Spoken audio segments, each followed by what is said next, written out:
Et bonjour à toutes et à tous, c'est un plaisir de vous retrouver de nouveau sur cette émission Tech Culture avec mon invité du jour, c'est Léa Évrard. Bonjour Léa. Bonjour Fanny. Alors vous êtes avocate en droit des affaires spécialisée dans le conseil des acteurs de l'écosystème de la tech, entrepreneurs et investisseurs. Vous avez vous-même fondé votre start-up dans le domaine des legal tech. Expliquez-nous un petit peu votre parcours. Oui, avec plaisir. Merci déjà de me recevoir sur votre plateau. Alors, mon parcours, rapidement, je suis avocate en droit des affaires depuis une dizaine d'années maintenant. J'ai commencé dans des structures classiques, cabinets d'affaires anglo-saxons et français. Oui. Et puis, au bout de quelques années, je me suis rendu compte que ça ne correspondait pas à mon projet ni à ma vision des choses. Et donc, je suis partie pour de nouveaux horizons et j'ai eu envie, en fait, de monter mon cabinet, d'être indépendante et de me doter, en fait, d'outils dont j'avais manqué dans mes précédentes structures pour répondre au mieux aux besoins de mes clients.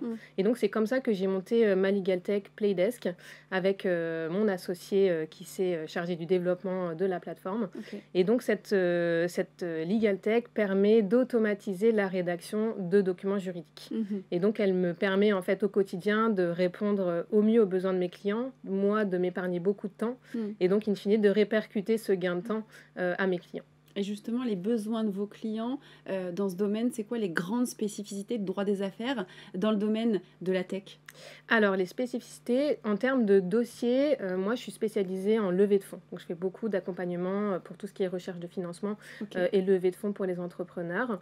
Et ensuite, tout ce qui va avec tout ce qui est dans le développement d'une structure, donc la création, l'accompagnement dans l'entrée des fondateurs, la sortie des fondateurs, la relation associé-investisseur, tout le volet contractuel, contrats commerciaux, etc. Donc, ça, c'est vraiment mon cœur d'activité. Et la spécificité, je dirais, dans l'accompagnement de ces clients, c'est qu'il faut comprendre leur langage, il faut s'adapter à leur façon de faire, à leurs outils et aussi à la rapidité d'exécution. Et ça, on ne se rend pas forcément compte quand on a une clientèle plus classique, plus traditionnelle. Mais il faut aller très vite parce que 24 heures dans la vie d'une start-up, ça peut être crucial. Et on peut faire sauter un deal si on n'est pas assez réactif. Et pour avoir un exemple concret, on imagine que je suis une start-up, je fais appel à vous, j'ai des grandes problématiques pour développer ma société au niveau légal. Comment vous m'accompagnez? Quels sont les outils digitaux aussi que vous allez utiliser? Pouvez-vous nous expliquer un petit peu tout ça? Oui, bien sûr. Alors, le process, il est assez simple. Généralement, on se parle. Si vous le voulez, on se rencontre. Mais on fait une première prise de contact où, en fait, vous m'expliquez un peu votre projet. C'est important pour moi de comprendre le projet et là où vous voulez l'emmener, au-delà des aspects juridiques. Et ensuite, je peux vous accompagner sur toutes les étapes de création. Donc, si votre structure n'est pas encore créée, on va la créer ensemble. Si vous êtes déjà associé ou non, on va avancer ensemble sur ce volet. Et ensuite, on va formaliser les opérations de croissance que vous avez. Et vous pouvez remplacer un cabinet comptable, du coup, pour la création des sociétés? Non, pas du tout. Moi, je ne m'occupe pas du tout du volet comptabilité. Vous avez des comptables qui font du juridique. Oui. Moi, je ne fais pas du tout de comptabilité. Je considère que on a chacun notre expertise, mais on travaille en collaboration avec des cabinets d'expertise comptable. Et donc, oui, c'est vrai que vous avez des cabinets qui proposent l'immatriculation. Vous avez aussi des plateformes, etc. Je considère que notre valeur ajoutée, elle n'est pas forcément dans ces opérations-là. Elle est vraiment dans le conseil et dans l'expérience qu'on a acquise tout au long de ces années dans tout ce qui est dans toutes ces opérations, en fait. Donc, ce qu'on peut trouver ailleurs, finalement, un avocat va pouvoir vous aider à le négocier. Typiquement, négocier une term sheet, négocier un pacte d'actionnaires.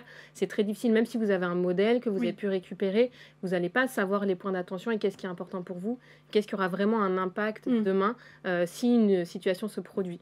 Et donc moi, c'est vrai que je passe beaucoup de temps dans l'éducation de mes clients et j'essaye d'être très pédagogue pour des clients qui sont, pour certains, encore peu expérimentés sur ce genre de sujet et pour leur faire prendre conscience que signer, par exemple, un pacte d'associés, c'est très engageant pour eux et il faut qu'ils comprennent ce qu'ils signent. Et donc, j'ai peu de clients où vraiment je les force en général à lire la documentation et à la comprendre parce que l'impact, plus tard, se répercutera sur eux.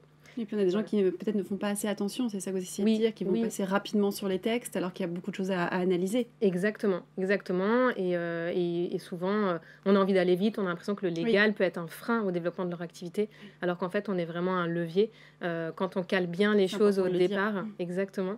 Et c'est souvent plus dur de rattraper une situation a posteriori que de bien l'organiser.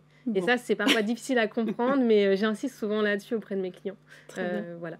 Merci beaucoup Léa. On va passer maintenant à la question qu'on attend toutes et tous, c'est la question sans filtre. Oui, avec plaisir. Alors j'ai envie de vous dire, est-ce que c'est pas trop coûteux un peu de faire appel à un avocat quand on est une start-up? Parce que là, ça fait à peu près un peu plus de 5 minutes qu'on se parle peut-être. Combien ça me coûte là? Très bonne question.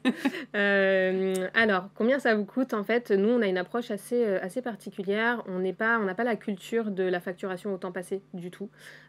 Pour nous, ce qui compte, c'est la relation avec le client et que le client se sente libre de faire appel à nous. J'ai envie que le client, s'il a une question, s'il a un doute, il m'appelle, il m'envoie un WhatsApp, un Slack. On essaye de mettre en place des canaux de communication très faciles et très rapides. Et donc, on ne veut pas que le client se sente limité et qu'en fait, plus tard, parce qu'il n'a pas osé nous consulter, il en ait des répercussions négatives pour sa boîte. Donc en fait, dès qu'on peut, on fait du forfait. Je dirais que la majorité de nos clients les accompagnent au forfait sur toute la matière, sur des spécificités. En fonction de ses besoins, on adapte. Mais on n'a pas du tout cette culture on fait tourner l'horloge dès qu'on parle à notre client. Ouais, c'est abordable pour les startups. Oui, c'est abordable pour les startups. Et moi-même, ayant monté ma Ligatech, je sais ce que c'est de monter un projet. Je suis consciente de ces problématiques. Et donc, on essaye au maximum d'aider le client sur ces aspects-là. Typiquement, quand on fait une levée de fonds, on n'envoie pas la facture avant que le client ait reçu l'argent de ses investisseurs. On sait que c'est important, on sait que c'est un apport cash assez important pour le client. Donc voilà, on est assez flexible sur tous ces sujets-là. Parfait, merci beaucoup Léa. Avec plaisir Fanny, merci à vous. Et merci à vous de nous avoir suivis. On vous donne rendez-vous très rapidement pour de nouvelles interviews avec de nombreux nouveaux invités, toujours sur Tech Culture.